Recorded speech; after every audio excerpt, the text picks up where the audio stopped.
But I disagreed with them creatively when they told me they don't want me on camera anymore. It just broke my heart. Yeah. So I thought to myself, I gotta do my own thing. There's specific countries that are very obsessed with New York. What is their version of New York in their head? Their version of New York is the movies, but also now vloggers. Their vision of New York is Casey Neistat. If you are dreaming of being this travel influencer that goes to the far corners of the world and see the sunsets of Bali and goes to the temples of Thailand and to the coffee shops of Italy, then you better be able to do that in your own town or city. If you can't do that in New York or Boston or Philly or Chicago or small town Ohio, you can't really do it anywhere, because wherever you go, there you are. You know, like when you feel like you have a responsibility to show the city. And Yeah. New York, people, for better or worse, New York is just not what happens below 14th Street. New York is a lot of places, right? Oh, yeah. So when it comes to like portraying the, I don't want to say right, like portraying the correct version of New York or the wholesome version of New York, how do you try to go outside your way to let people know that this is just not the only part of New York? How do you deal with that? Oh, okay. So Like you're the good, the bad, and the ugly. Yeah. you're touching upon a very interesting thing when it comes to content creators or just entertainment industry in general. That I don't consider that my responsibility. Interesting. Fascinating. Why not? That's fascinating. Because I think people definitely think or impose that responsibility Upon themselves, yeah. upon to the Other content creators, creators, yeah. especially travel content creators. But for me, my responsibility is just to entertain you. Okay. That's my top prerogative in every single thing I do. I just want to give you a fun story, have you have a fun time. Interesting. And that happens sometimes that I go to the major touristy sites Yeah. and show Times Square and go to the very typical places that people go to Times Square. But if I can do it in a fun way, Yeah. I guarantee that the most hardcore New Yorker to the most foreign person halfway across the world will love the shit out of it. Interesting. In terms of the showing a bigger side of New York, now that I'm working with companies like New York City Tourism, which in that context I have more of a responsibility. In that context, I would say that it's better to show things that you're personally fascinated by, because that touches people's hearts more than trying to think what you should show them. True. Yeah, I get it. So the trap I see with a lot of travel influencers is this aspect of, oh, you have to travel like a local. Oh, you gotta do the thing that locals do. Okay, and that you think that's a trap? I think that's a trap. How so? Because you miss out on the beauty of why you're even traveling to that country or to that city. Okay. New York, you can't miss out Times Square. Times Square, to the person who's coming from a small island in the Philippines, which I've had a few, and come to Times Square for the first time, is a mind-blowing experience. Yeah. And that's something that I'm personally fascinated by. So when I share that, people feel that fascination as well. Interesting. So I think it's more important to follow your heart than it is to follow what you think people need to know. Okay, so I won't obviously question the follow your heart part, because anything which is authentic to the creator, they should do that. 100% agree with that. The reason I bring this question up, because like there is a frustration among like native New Yorkers who feel like the content creators and the version of New York that is being shown is not the authentic one, and people are not selling the right or the true version of New York. I'm not saying that's your responsibility to change, by the way. What's being pumped out is this very curated, sanitized version of New York. So people visit or moved here and are shocked by the poverty, shocked by the dirt, shocked by the homelessness, shocked that people are struggling to pay rent for a shoebox size apartment and not those big ass apartments that you see on Friends. They're shocked that life is not a scene out of Sex and the City, or just like the day in the life some influencer posted. Does that ever bother you, that like the responsibility which you have taken on, which is to entertain people, like you said, and which is a noble pursuit because people need entertainers, right? So do you feel like, how do you balance those two thoughts? Oh, that's a great question, because this has happened with like big travel media personalities like Anthony Bourdain or Samantha Brown, people like that also were tasked with showing quote unquote right the real Greece or the real London. the thing is, these cities are massive and gigantic. Mm-hmm. So it's impossible to always capture what Entirety of it, yeah. one individual or group of people might think it's their real New York. Yeah, fair. Because there's a lot of real New Yorks out there. I grew up in Jackson Heights, Queens. Yeah. My lifestyle was very different from someone who grew up in the Upper East Side. Totally. Both of them are real New York. Yeah. Or from Staten Island, Yeah. another real New York. Yeah. So in that context, I would say, as a travel content creator, I think it's easier to, as I mentioned, cover things that you're fascinated by. I think when you follow your fascination with any type of city or any type of place you're traveling to, you'll get to the real heart of that place, especially if you open yourself up Yeah. to the city. I totally get that. Yeah. And like, again, like I want to tie it off by saying that again, like if it's your fascination to show what you're showing, 100% for it. I'm not just saying you in general, I'm just the creators in general. So I think like, and that comes off because the audience is not stupid because they can sense if you're being authentic and like, or if you're going out of your way to do something which you're supposed to or whatever. That's why I've spoken to some starting travel content creators that think that they have to do the top 10 things to do in New York City. And then I ask them, do you actually enjoy these top? Do you actually go like to Times Square to like juniors in Times Square? And they're like, no, I don't. It's like, and I ask them, what do they do? Or like, what do you love about New York? They tell me about some random neighborhood in Queens. I'm like, do that. Show that. Yeah. Because that if you love that, other people will. People will sense that. Do you consider yourself a lifestyle creator or do you consider yourself in the tourism space as of now? You know, that's a great question. So in general, it would be the travel space. It'll be tourism. Okay. But more in depth, it's not lifestyle at all. But the videos aren't about me nor my life. And I don't want to make it that way. Interesting. Okay, so let's talk about your content specifically. Like, how did you land on this genre and how did you decide that New York will be the place which I want to show? Well, it was started as a matter of convenience because I'm a New Yorker. I was based in New York when I quit my 9-to-5 job and decided to travel the world. But I quit my 9-to-5 without any savings. Yeah. I was working at Curbed, which was part of Vox Media. And that was a mistake, but it was also a blessing in disguise. Interesting. Because instead of going immediately and traveling the world like most travel influencers do, I was challenged with traveling within New York. Because of budget. Yeah. Because of budget, yeah. So I started showing, in essence, travel vlogs or travel live streams, in my case, of Jackson Heights, Queens, of Soho, Chinatown, of the far corners of the Bronx and Staten Island. Interesting. Yeah. I want to talk about that transition specifically because you said the word quit my job and travel. And I remember when I was in college and graduating, like that was such a trope, such like a romanticization of like quit your job tomorrow and become a YouTuber or kind of shit. Oh, yes. And so like talk to me about that whole unsexy process of, you know, quitting your job. You said you didn't have any savings, but at the same time you wanted to create and you just, because of your creative restrictions, you happened to start making New York focused content. Talk to me about the transition, not just in a financial way, but as a creative. What was going through your mind? Oh, as a creative, you know, for me, I was working in media. So I was working at part of Curbed and I launched their Facebook Live programming. And I just found making content so much fun. It was such a blast. I really didn't care about anything else. So the money was really secondary. The chance of getting an audience or not was really secondary. For me, I just really love being on camera and behind the camera and telling people cool stories.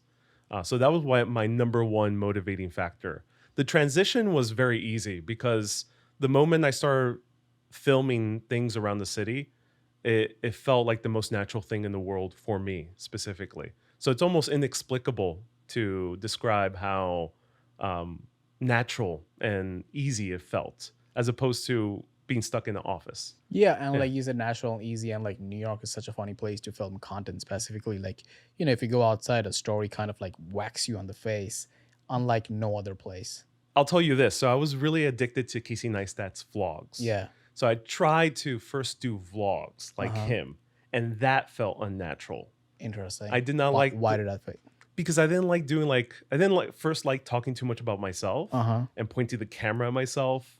especially a big DSLR camera in the middle of a public streets. With the whole tripod situation. Yeah. It was just very awkward. Yeah. And I was not Casey Neistat Yeah. in terms of personality No either. one is. Yeah. So the moment I started finding live streaming, Yeah. that was the first major medium that I did in terms of video. It was fun seeing the hearts pop up and the little wow faces and people commenting, "Oh wow, this is so cool." Yeah. It felt like I was making videos with a crew of people. Yeah, I want to talk about live streaming specifically, but like since you brought up Casey, it's funny because like a lot of people during that time when Casey was just vlogging literally every day, a lot of people like, you know, picked up filmmaking / YouTubing as a way to be Casey Neistat or whatever. And then a lot of people didn't follow up on that. And it's not a pejorative to me to like copy someone, but you know, like when you start copying someone and then you realize that you are not that person, it's not really a bad thing, only if you keep creating. Right. Like you are malleable. At the end of the day, you can become your own person. But if someone else gets you to start creating, even by copying them, I think that's cool and that's okay. But at the end of the day, you have to figure out your own niche, your own genre. And I think you did that successfully. Yeah, I was determined from the very get-go to be true to myself as much as possible. Yeah. So the moment I started finding myself copying a little bit too much Casey Neistat, Yeah. and I really only did 3 vlogs Yeah. that were in his style. Yeah. I found it just felt yucky to Unnatural, me. yeah. Unnatural. So I decided to just lean into my own quirks, which happens to be live streaming in your case. Which happens to be live streaming, but also my own quirks in terms of how I tell stories, how I express myself is something that could be seen as negative and was in the media company I was working for. Interesting. But since I leaned into it on my own volition, Yeah. it ended up becoming my biggest strength. Let's talk about that because that's such a frustrating feeling of having the desire to express something creatively. Yeah. And be the powers that be around you not letting you do that, specifically if you are operating within an existing creative infrastructure, which was curbed. And correct me if I'm wrong here, you wanted to be on camera, but your bosses, let's say in this example, didn't want you to be. How did you handle that? Because you obviously quit, but like how did you go through that process of not being able to do something, but at the same time you didn't like let go of it? You just changed your approach to the craft. Yeah, it was an impulsive decision because those are the best ones. Yeah. I heard that news Yeah. on the day after my birthday. Yeah. After having a very successful live video go viral again on their channel. And no hard feelings for that company. They were all very nice people. But I disagreed with them creatively when they told me they don't want me on camera anymore. Yeah. And I couldn't like let go. I tried one video not being on camera, and I was featuring one of their editors, very talented woman who loves New York City. But at the end of the live video, she told me in a very kind of sad voice, "Hey, why didn't you join me?" Yeah. It just broke my heart. Yeah. So I thought to myself, no, I got to do my own thing. The reason I'm honing in on that because it's not an uncommon story. Yeah. Specifically in big media, which is where I come from. I know the story and I've heard this like a gajillion times. Oh, interesting. Specifically within like the younger than 25 age group. Right. Because within a lot of those people, there's a desire to be on camera, and that's why they get into media and production and journalism in general.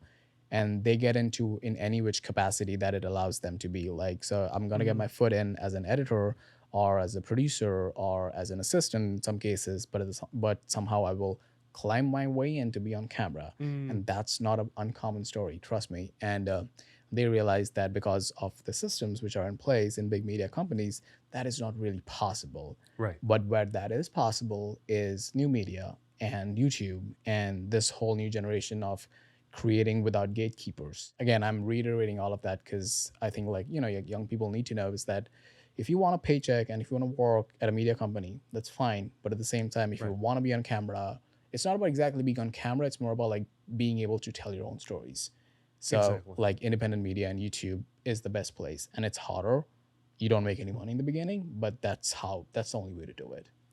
Yeah, it's also a question of risk because a big media company has so much more risks due to its major size. Correct. And its huge audience. Yeah. For example, I spoke to one of the legal teams of one of the media companies I was working with, and they told me that they were getting sued multiple times a day. Jeez. Uh, Yeah. so there's a lot more risk, and then there's a lot bigger sponsors, a Yeah. lot bigger media partnerships. So I understand No, why they totally. are I very empathize traditional. with their position. Yeah. But But it is what it is. Yeah. It is nice that now we have this opportunity in YouTube and Instagram and multiple platforms to be able to do your own thing, which is much more risky. Correct. But it could pay off in dividends. Yeah. And at the end of the day, it's about, what I said, like being able to tell your own story. Right. And you shouldn't have gatekeepers when it's something which you truly want to express. That's the bottom line to me. Exactly. And money will come. If you really want to do it, you will find other ways to make money. And I know a lot of people who have done it that way. Right. But the point being, again, if you want to do it yourself, that's the way to do it. Yeah. All right. Right. Moving on to your journey in live streaming. So like talk to me about like ending up choosing live stream as your medium, because that's such a different medium than other forms of storytelling.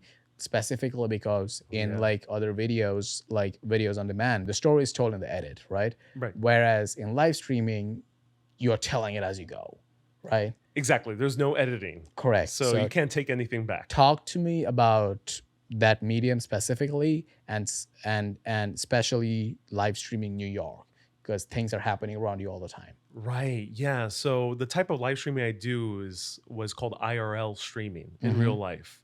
And in me specifically, I walk around the major neighborhoods, the landmarks. And in New York is the perfect city for that because there's so much things happening all the time. People out in the streets, lots of historical landmarks and architecture all around. Food places are open. It's the perfect place to live stream for like an hour or 2 hours or more.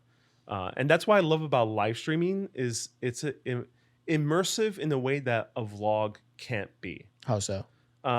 Because, for example, amazing Casey Neistat vlog, you're the audience. You're sitting back. You're watching a cool guy doing cool things, living a cool life. That's awesome. But it's a passive experience. Interesting. But live streaming is immersive. And you're a part of it. Because you're a part of it. Yeah. You're, in essence, walking with me on the streets of New York. Interesting. And in some cases, it's the only way a person can really walk with me for like 3 hours. Yeah, and you're kind of their Sherpa in the process. That's a good way of putting it. I'm their Sherpa, yes. I'm guiding them on this journey through the city and having a fun time. But the thing is, they're a part of it. So I interact with the people in the comments. They sometimes suggest me to go to this random cafe or check out this piece of architecture. And we do it all together. And it's very conversational, which a vlog can't really be conversational. Yeah. You can try, you can kind of mimic it, Yeah. but in live streaming, you can be truly conversational. From a brand perspective, you decided your brand to be, it's called Urbanist, obviously. What was the conscious decision on your end that it's not about me, it's about showing cities? It was that I wanted to get my videos shared by big brands. Okay. And I eventually wanted to make good business by getting brand partnerships. Yeah. And the only way I really knew, or the best way I knew of going about it, was by being a media company.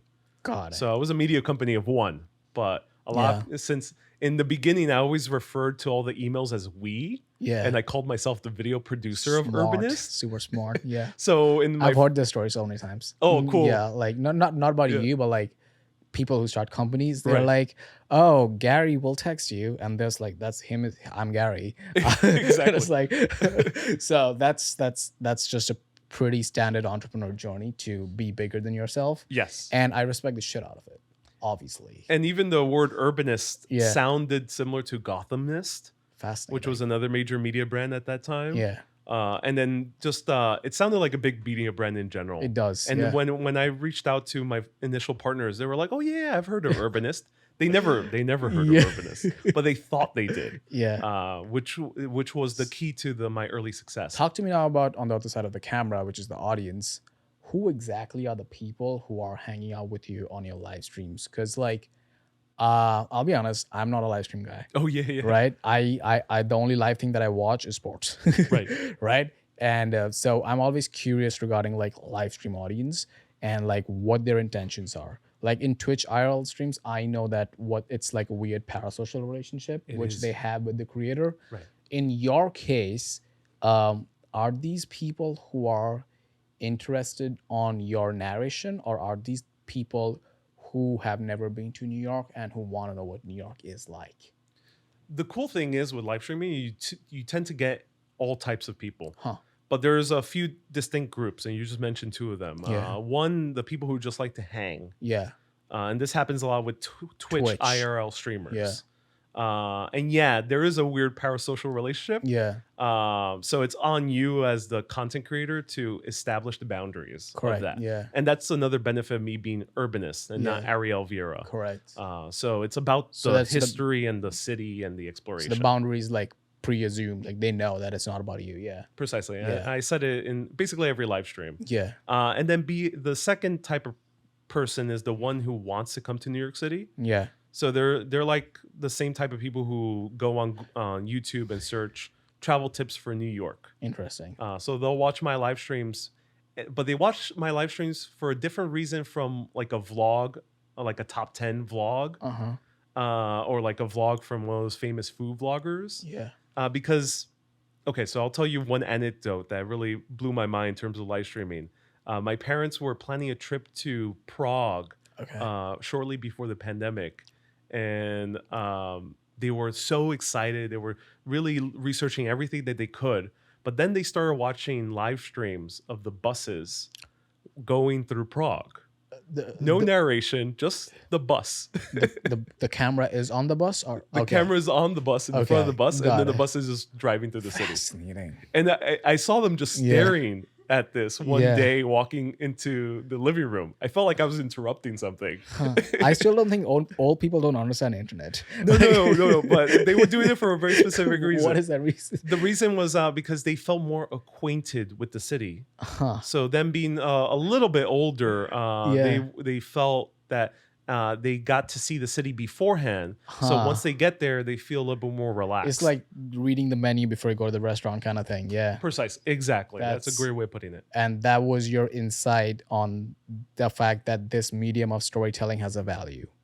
A gigantic, massive value. Correct. And I really want to hone in on that, because I'm not that audience. Yeah. I'll be honest. I'm not that audience. When I watch content, when it comes to like any sort of content, it has to be like super intentional and specific. Right. I kind of need to know what I'm getting in before I click on the video, because I live online. Exactly. So my attention span is obviously fried, and like it's like I need to know what I'm getting into. Whereas if you're like committing to someone just showing the city, you are kind of like in their behest to like take you wherever they want to take you. But the point being, at the end of the day, it's all about them trusting you, because they know that wherever you are taking them is going to be either entertaining or educational. You got to be confident that you're going to give them the best experience ever. Yeah. Even if you don't know you're going to give them the best experience ever. Live streaming is very vulnerable because you really don't know whether it's going to be the best story, the most interesting people that you're going to feature or meet,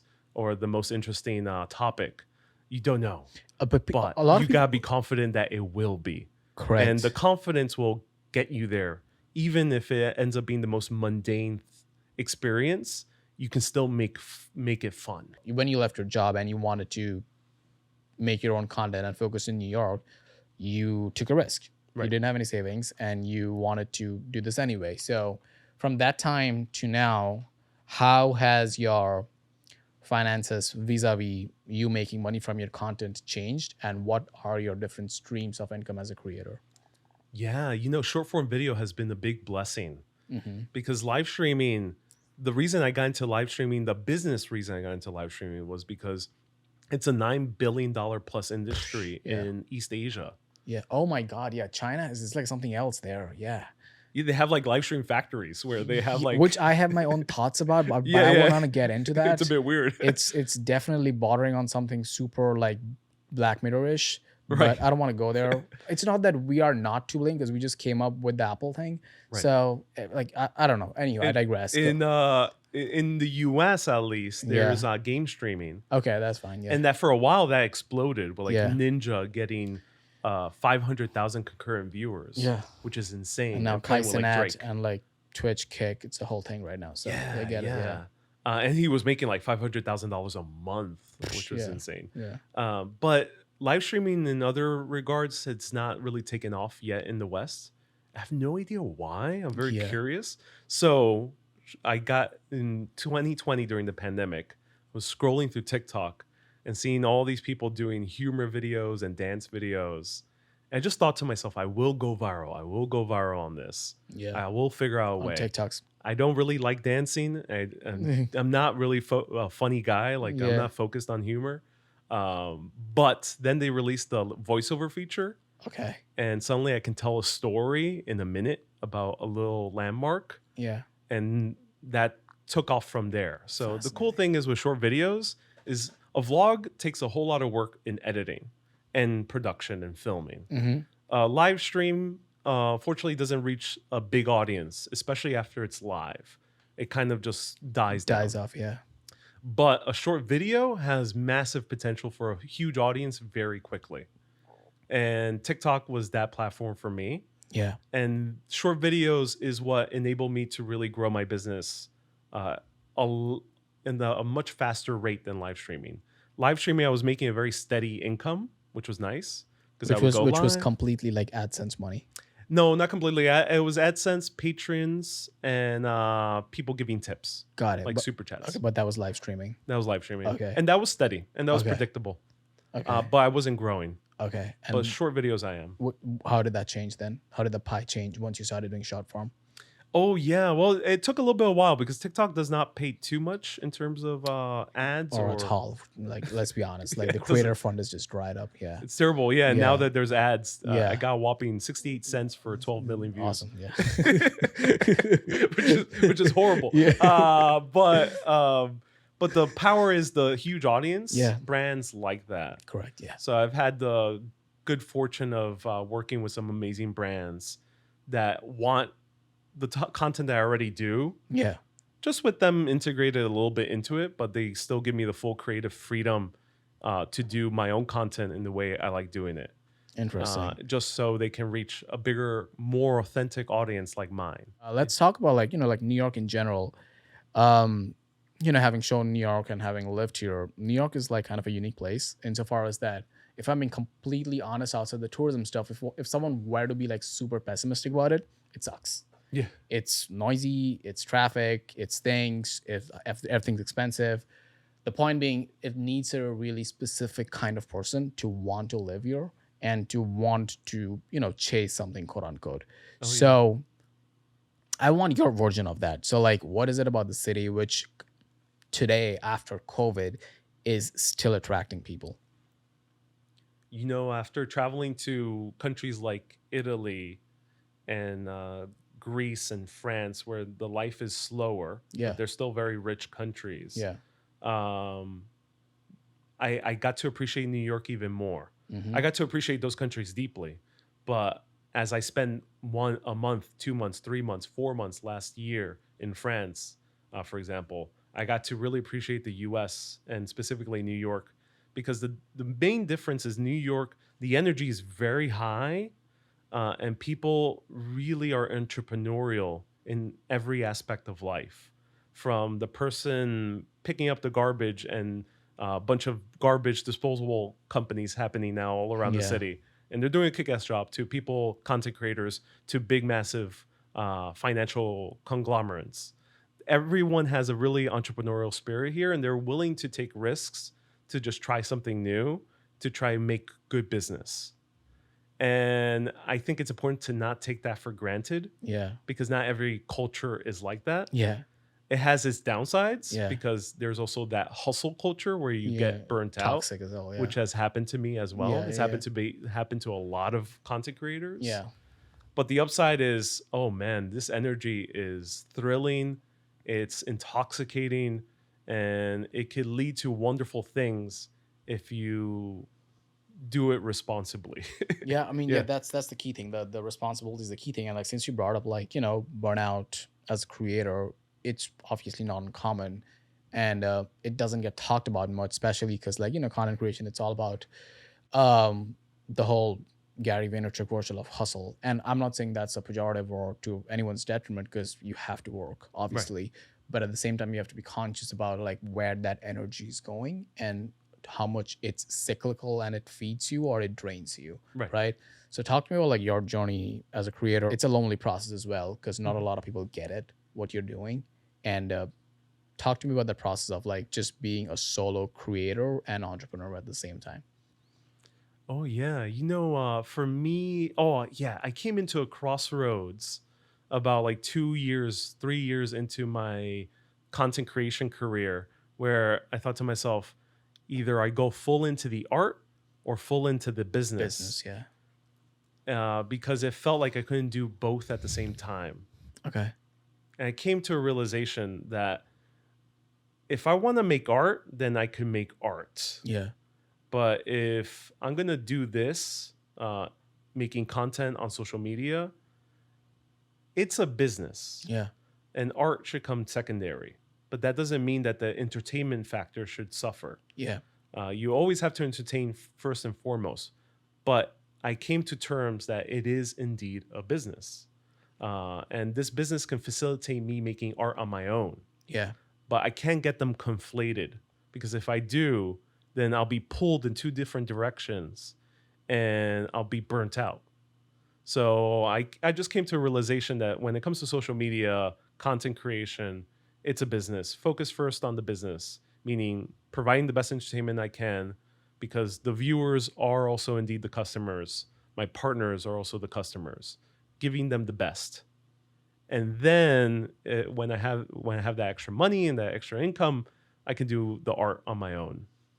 That's fascinating. Yeah. And I mean, this is super interesting to me because like I have friends who are super right-brained and friends who are super left-brained.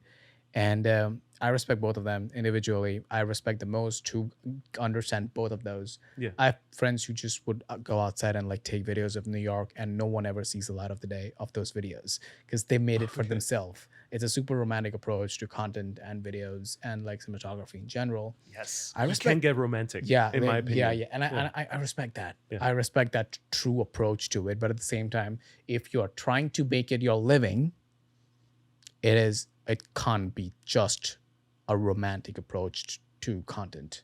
You have to be hyper conscious about where exactly is this feeding into. Precisely. Yeah. You have to focus. The foundation, I think, has to be about business. It has to be very practical. Yeah. So you have to have a strong foundation when you're building a content creation business. Yeah. And that means that you know that you'll make some steady income from some type of content. In my case, it was live streaming. It was very predictable. And I had a very hardcore audience that I knew would keep tuning in. But then as you build up, the cool thing is with capital, with money, with opportunities, is that it's a greater opportunity to experiment. It allows you to experiment. Yeah. To try new things, to take risks. Yeah. That's why we live in the culture we do here in the US and specifically New York. Yeah. It's a culture and a country designed so you can get capital. Yeah. So that capital could be for taking risks. Allow you to be more creative. To enable taking risks. Yeah, and again, like that's like you said, it's underappreciated to some extent because there's a lot of like shit talking about hustle culture, and I know I just shat on it a couple of seconds ago, but I get it because like I'm from London, and I went to school there. I worked there for a bunch of years, and it's like, like life is different there. Yeah. And especially you go to any European cities, like go to Italy, go to Spain, like you will see life is much more slower, and you feel like you can like chill. And like your mental health is awesome, by the way. You don't get lunch, which is kind of weird at any restaurants, which annoys me. And coffee sucks. I don't know why people think European coffee is good. But the point being, life is different. Life is slower. And like in the most abstract sense, here, if you tell someone, like in Europe, let's say you tell someone that, hey, I want to go to the moon. They will say, are you stupid? What the fuck you mean, right? Exactly. If you tell someone here that I want to go to the moon, they will ask you, how can I invest? And can you bring me something back on your way back, right? And what are the action steps? Yeah, what are the action steps? What are the step one step? Can we get on a call to talk about it? Right. And that's an awesome culture.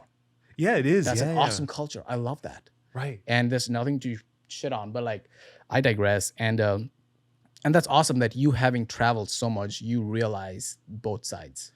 It's been a big privilege and pleasure to have seen both sides. Yeah. Because it makes you appreciate both sides. Yeah. The chilling, the relaxation, the enjoying life, the joy of life, and also the business, the hustle, the work, the grind, the going fast and sprinting as fast as you can. Yeah. They're both beautiful sides of life. Balance. Everything comes down to balance at the end of the day. And that's why we live in a big world, and now with planes and transportation. Whatever you want to experience, you can choose your battles. If I need to chill out, then luckily I can go to France. Yeah. Or if you don't have the budget, you can go to upstate New York, the Hudson Valley. Or that. Which is as awesome. It's as slow life. Or that. The last question I will ask you is I want you to give you like pragmatic, unsexy, realistic advice to not just like creators, but also like I actually want you to give you two sets of advice. One to like creators in general. And secondly, I want you to focus on people who like traveling and want to make that living through content. You know, first and foremost, I say follow your heart. Yeah. Which is to really follow what you're fascinated by deep down inside. Because it might not make sense that it will be good business or a good career move, but it will be the best one you'll ever make. Yeah. Because even, for example, on Facebook, I saw a dude who has like 700K followers who crochets. Okay. And he has millions of views. A guy's crocheting. Oh, that's awesome. Yeah, yeah. And it's because he loves crocheting. So I think that that's the best business decision you can make is follow what you are already truly passionate about. Yeah. Don't romanticize it. Yeah. Don't start getting head stuck in the clouds, Abstract, thinking, yeah. oh, it's gonna be all nice and sunshine Yeah. and butterflies. No, you're gonna do work. Yeah. But if you're really enjoying it deep down inside, Yeah. it's going to get you to those wonderful opportunities. Yeah. And then in terms of even more practical advice, I would say when you do a piece of content and when you make any type of piece of entertainment, focus on making something for the audience and then try to make something experimental For as yourself. well. Yeah. Yeah. So it's good to alternate. Don't always focus on just the audience because you'll kind of stagnate Yeah. and you'll kind of get a bit boring after a while. That happens with older media companies or older content creators. Or don't get too experimental because people are just not going to get you and understand what you're doing. But if you balance those both out and you know that your business foundation is good, Yeah. but at the same time you can experiment, those experimentations will lead to innovations, and those innovations will lead to new opportunities, and those opportunities will lead to more business. Yeah. The So cycle. Yeah. It's worth doing it. Awesome. And about like creators who want to focus on travel. What is in terms of travel, yes. Okay, let me just frame this even more specifically. What is the most 0 to 1 advice that you can give to someone who abstractly wants to make money as a traveler?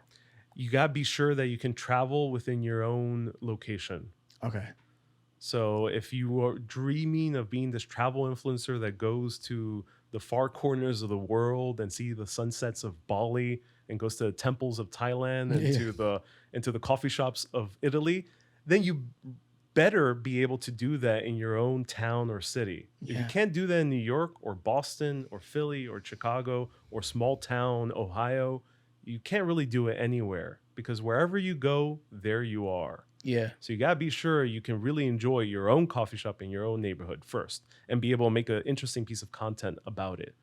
That's when you'll know you'll be a good travel content creator. Because it's you at the end of the day. Yeah. Right?